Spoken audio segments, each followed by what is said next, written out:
एक लड़का था, सुबह सुबह ठंडी मिट्टी में अखबार बांट रहा था। ना कोई शिकायत, ना कोई आवाज, बस आंखों में एक सपना था। वो सपना इतना बड़ा था कि उसकी सोच उसकी बस्ती से बहुत आगे निकल चुकी थी। उसकी माँ दिन भर लोगों के कपड़े धोती, रोटियां सेंकती, लेकिन कभी कभी आंसुओं को छुपाना भूल जाती थी। रात को माँ के साथ सिर्फ एक रोटी मिलती थी, लेकिन उस रोटी में ममता थी और माँ की आंखों में दुआ।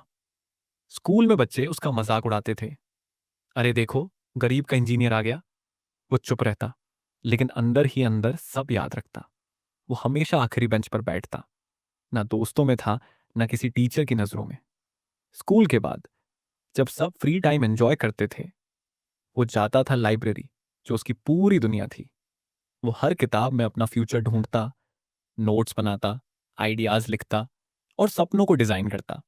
रात को माँ के पैर दबाते हुए उसके दिल में बस एक ही ख्वाहिश होती, एक दिन माँ सिर्फ आराम करेगी। फिर उसने एक छोटी सी जगह किराए पर ली और वहीं से शुरू हुआ उसका पहला कदम। Mobile repair shop. पहला कस्टमर आया और उस दिन उसने महसूस किया, मैं कुछ कर सकता हूं।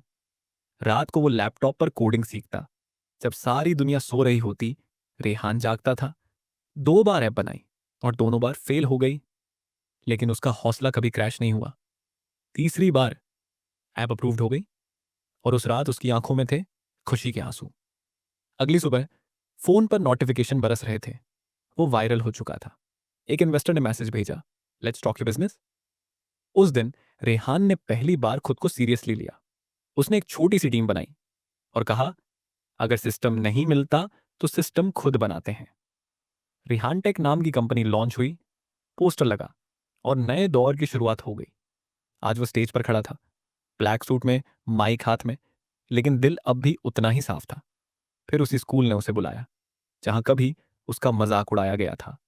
और माँ आज नए घर के सॉफ्ट सोफे पर बैठी थी। उसकी मुस्कुराहट में सुकून था, थकावट नहीं। घर की दीवार पर 2 तस्वीरें टंगी थीं, एक पुरानी, गरीबी वाली, और एक नई, सूट में, स्टेज पर स्पीच देते हुए। अगर तू गरीब है तो कोई दिक्कत नहीं, लेकिन अगर तेरी सोच भी गरीब है तो तू जिंदगी में कभी कुछ नहीं कर पाएगा।